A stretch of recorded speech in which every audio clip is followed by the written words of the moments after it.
Avast ye scurvy dogs. I be Lupinefiasco. This be Daily FaB gameplay, and today you're gonna walk the plank. I'm kidding, we're gonna play some Flesh and Blood. What we do here is review replays of games I played on the challengeshard.net client days or weeks ago, after enough time has passed, that I lose my bias and can more objectively judge the quality of my games. I'll be talking through turn cycles and giving my thoughts on the lines I would take now, comparing them to the lines I took then at the time of recording. We either learn from my mistakes or reinforce good play patterns with the goal of tightening and optimizing our gameplay in the future to take down paper events and walk away with that shiny, shiny cardboard. If you haven't already done so, please consider subscribing to my channel. It's the best free way to support me and to make sure that you see every new upload Daily FaB gameplay in your video feed. You can find a FaBery link to the decklist I'm playing here in the video description below. You'll also find a link to my Patreon. Subscribers at the Arc Lightning tier and higher will get access to my matchup guides for all my decks forever. Want to tighten and optimize your gameplay in real life? Use my affiliate link in the video description to buy your very own Codex journal, and be sure to use code LUPINE10, that's LUPINE10, at checkout to receive 10% off your order. Finally, Daily FaB gameplay is brought to you in part by Hightail from The Bazaar. It's never been more affordable to play in the Flesh and Blood. Players have been buying the cards they need from Hightail for years. I started buying from him in 2023 and have never found a better deal. The Bazaar's prices are the lowest for singles, full sets, and class sets, including new releases. Pre-order High Seas set bundles and singles now. Pre-orders are available to ship internationally, and singles can be purchased in person at US Nationals in Vegas. Message Hightail on Blue Sky, Discord, email, or Twitter to see what he can do for you. Now, let's get ready to keelhaul some landlubbers.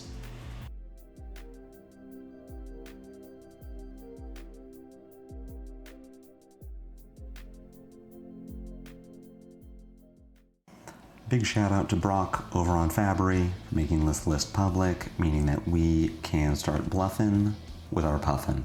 Playing against Marlynn, this is the Harpoon build. I like what I'm seeing over on the other side of the board. Skull, wrap, cross wrap, skull, sarong. Interesting list, based on my own Harpoon, Puffin, Marlynn experience. This is gonna be a little easier to deal with. We won the die roll. We do get to go second. Our hand is a little tragic as far as what we actually get to do on our turn. What is nice is that if Marlynn decided to go for it, then we do have multiple ways to block. We have Pinion Sentry, Sunken Treasure, and we could have put CNC or Palantir in front of a big overpowered Harpoon. But Marlynn just passes, so like, now what do we do? I like the idea of taking advantage of Marlynn's difficulty in attacking multiple targets, meaning that I want to activate Puffin, turn my gold into a cog, crank it, crank Polycranka, draw a card, and just see what we do. If we draw something that uses the cog well, then we're in great shape. Something like a Cloud Skiff or a Sky Skimmer lets us send multiple chain links this turn, maybe bait some blocks out of Marlynn before we attack with the CNC. But at the very least, it makes a cog. And if we do IP ourselves with the Pinion, then I would get to make an additional cog on Marlynn's turn. But really, this hand just kind of sucks. I think this is fine too, honestly. Just a very easy peasy play. Force some cards out of Marlynn, arsenal the Palantir, and the fact that we even get a yellow card out of Marlynn is great for us because it means that we can turn our Sunken Treasure into a gold. Got a King Shark Harpoon coming for 10. This is overpowered. It is threatening our two Cogworks Dovetails. So we can put the Sunken Treasure in front of this, turn the Lone Shark upside down, make another gold. That is going to give us a gold to play with on our turn. We can turn it into a cog. We can also crank Polycranka. We could play our Copper Cog if we wanted to. I think blocking with the Sunken Treasure is correct. We want that gold to start banking some gold, make sure that we have constant cog generation. I am not going to block with either of my dovetails because I want to be able to keep one of them. Ideally on my turn, I am sending dovetail for 5 go again into Palantir for 6.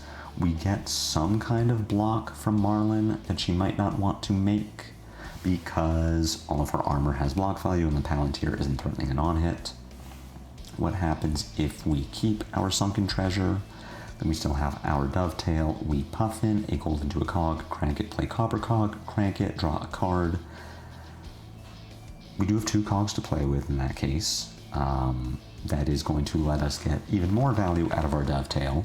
We get to do the cool line of dovetail for 7, untap both cogs, tap a cog, give it go again, and then Palantir for 7, which is pretty cool. We just take 3 more points of damage. I think this is fine. We'll see what I saw instead. Am I blocking with the Sunken Treasure? Am I blocking with my Tinker Rings, which would get us up to 3 cogs and let us do an actual Palantir trick? We are going to lose one of our dovetails. Puffin, Marlynn is going to make a gold. We are going to do the big boy line of copper cog, crank, Marlynn, Puffin, crank, draw a card. So we draw into Sunken Treasure is probably the worst thing that we could draw because we are going to pitch a Sunken Treasure, we're going to play our dovetail and our Palantir, and then we are going to take an intellect penalty because we cannot arsenal Sunken Treasure. So pretty bad stuff. We get to send the dovetail for 7 go again. Marlynn just doesn't block. If she has 2 defense reactions here, then dang, we got. Otherwise, she's taking 7. We are untapping our 3 cogs, and then we're sending Palantir, which is going to be active. So let's see how Marlynn wants to block this. If she's putting Sarong in front of our Palantir, we don't need to destroy it. The point of using Palantir to destroy equipment is for when that equipment has Battle Worn or Temper. But if the Blade Break equipment is going to destroy itself at the end of the combat chain anyway, just destroy something that gets you more damage. If Marlynn had put a 3 block in front of that Palantir, I would have absolutely destroyed it instead. Now we do just push 9 more points of damage because we can destroy the Sarong before damage is dealt, meaning that Palantir is not being blocked, but Marlynn did keep 4 cards. I assume she has something to do with them. The hand that we draw into sucks because it is very difficult for us to actually, use it well. We've got a King Kraken Harpoon coming in for 10 overpower. We have 3 non-attack actions in our hand, meaning that we are going to lose one of them. Marlynn is going to get a gold. I think the play here is to block with Sunken Treasure. We'll flip that Loan Shark upside down. We could also block with a Loan Shark, take 4. Whichever one of these 2 cards Marlynn takes, we just arsenal the other one. She probably takes Cogworks Workshop because it is a better card. But what are we doing on our turn? We're playing a Loan Shark. We're making a gold. Or we're blocking with Sunken Treasure, making gold. Either way, we're using Puffin to turn a gold into half a card. We're using Polycranka to turn it into the other half. And we're just hoping that something happens, I think. I would like to attempt to pressure Marlynn in some way. But I do think now that I'm saying it out loud, we should also block with Sunken Treasure, make a gold, take 4 damage, lose one of our non-attack actions, and then arsenal the other one. The advantage of that, too, is that we are flipping yellows so that Marlynn can't flip yellows. We are both pirates, we both play Sunken Treasure. I don't want Marlynn to be able to get value out of my yellows. We draw into a Goldwing Turbine, which is kind of tragic here, not exactly what we were looking for. We can break our gold, seems very greedy, but we're sort of paid off for it, as we are at least getting to convert our entire hand. If we draw into our Sky Warden, we're set.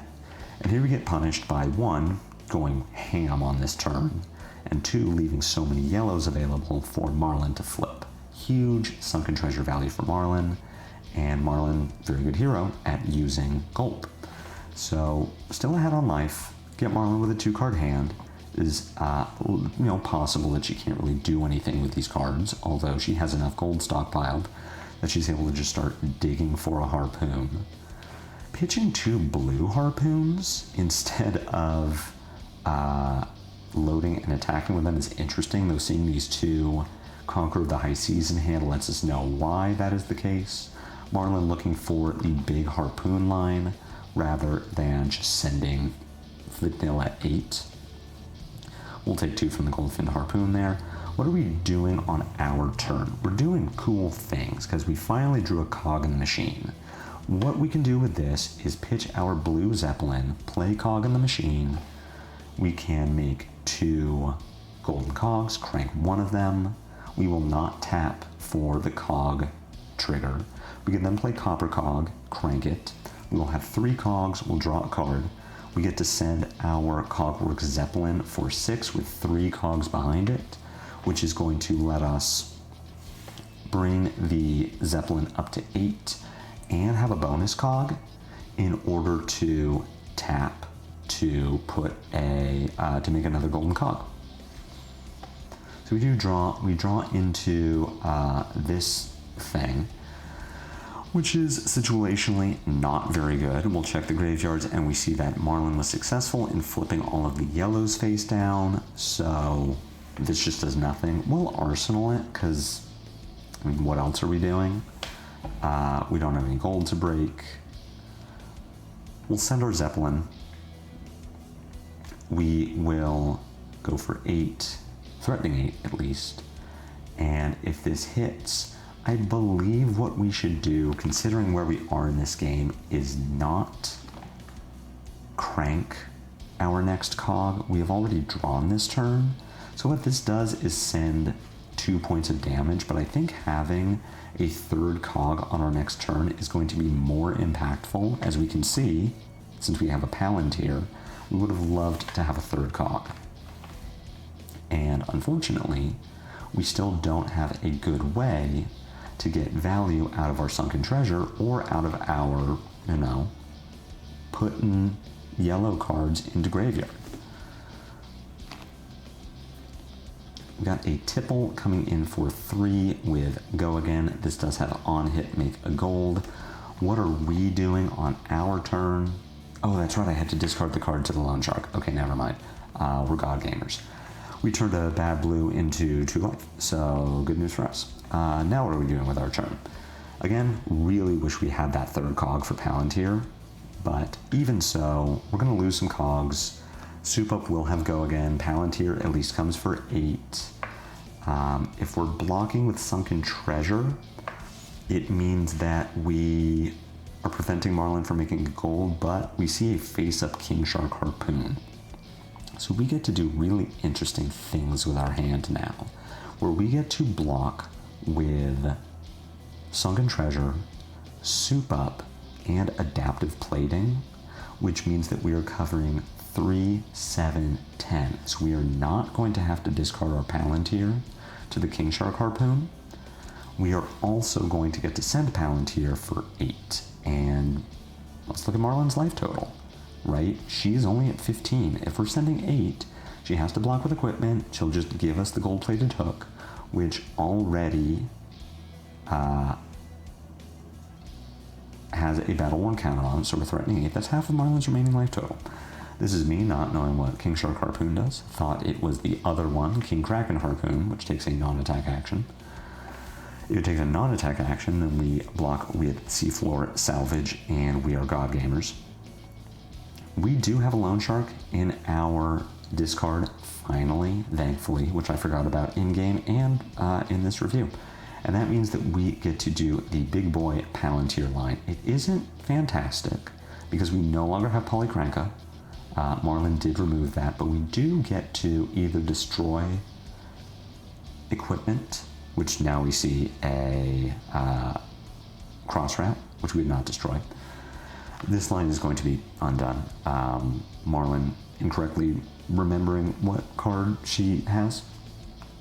Playing a Seafloor Salvage, we have no yellows, so Marlynn would just do nothing on her turn. So we are going to back that line up. Marlynn will just block out And we are going to come back to this hand, which is pretty rock solid. Coming back to our big boy Palantir line. Marlynn just gives us a bunch of cards. We don't need to tap the cogs here. This is a waste of time. I shouldn't have done this. We were only pushing 9 on 10, so Marlynn is just going to pass the turn. She will end up using her Marlynn ability to turn a gold into a harpoon and then discard that harpoon to a loan shark. So she will only take 2 from those 2 loan sharks, destroying themselves rather than 4. Going down to 13, but we are in a better state in this game. We do have our tunic up, so at the worst, we can turn these 2 copper cogs into a cog, then pitch, I don't know, a red and tunic in order to Zeppelin. But the fact that we do have the flexibility for Marlynn doing nothing on her turn means that we can take the fairly greedy cog line and not have a blue available to pitch. We draw into a Jolly Bludger, which has the potential to be insane, with Marlynn having 3 gold. So what we will do is start by playing a soup up. We are going to see how Marlynn blocks us. The fact that she gives us take aim, she doesn't reload, unfortunately, but this is insane, because we get to Jolly Bludger for 5 overpower, which becomes 6 overpower. If Marlynn doesn't have a defense reaction here, we just steal all of her gold. Now Marlynn doesn't have a way to make harpoons. She doesn't have a way to load her arsenal, not for free, but with a on-demand draw trigger. And now we have a bunch of cogs, so we feel fantastic. What do we get to do with this hand? We get to activate Puffin, turn one of these golds into a cog. We can pitch our blue Zeppelin to attack with our red Zeppelin. If the red Zeppelin hits, we're sending 8. If it hits, we get to turn, tap our untapped cog, make a new cog, crank it, then tunic CNC, which is pretty cool. We first break a gold. I don't know that I necessarily like this, but I also love getting Sky Warden out of my hand. When we are not on the defense, Sky Warden is terrible. Drawing into the Cloud Skiff here is a good use of that gold, right? So we are unfortunately not going to have cogs at the start of our next turn. We will lose them. We are not banking cogs.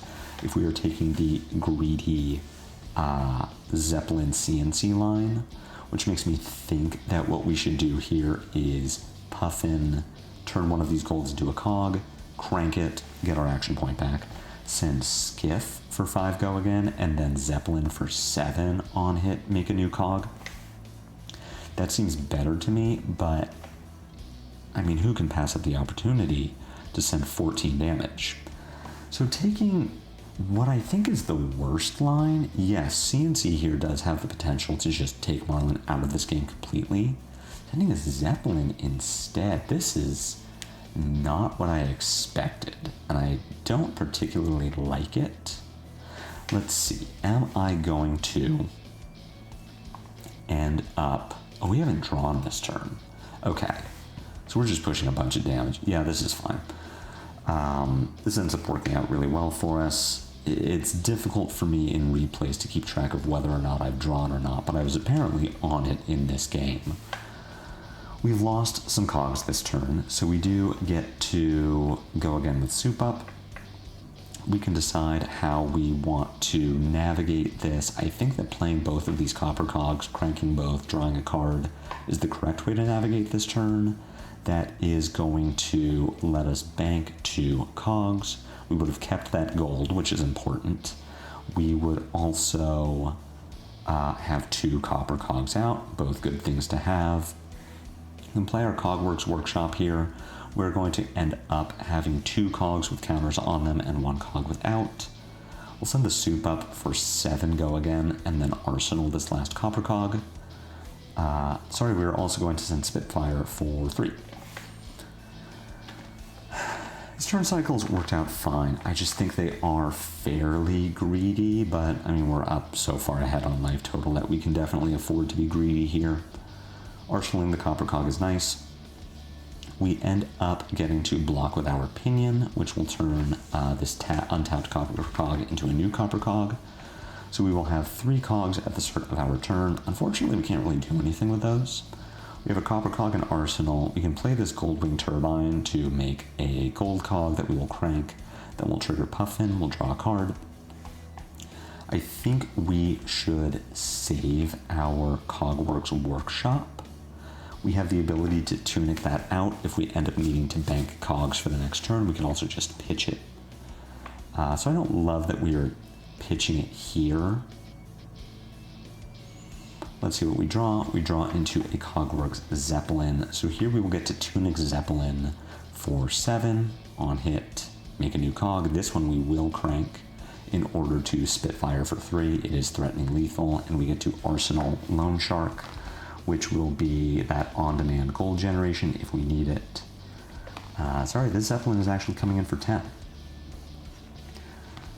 Marlynn decides not to give us the last card in her hand, so we do get to Zeppelin up to get this to a break point. That is going to put Marlynn down to 1. We get to make and crank our copper cog, and then come in with Spitfire for 2. Get the last card in Marlynn's hand, arsenal that Loan Shark, and what do we have here? We have a Sky Skimmer, a Cloud Skiff, and a Dovetail. That's enough to win a game, if I've ever seen it. We get to start with Loan Shark, which we will use to make 2 golds. We will use Puffin to make one of those 2 golds into a cog. We could get greedy and play out our next Cogworks cog in order to crank, draw a card.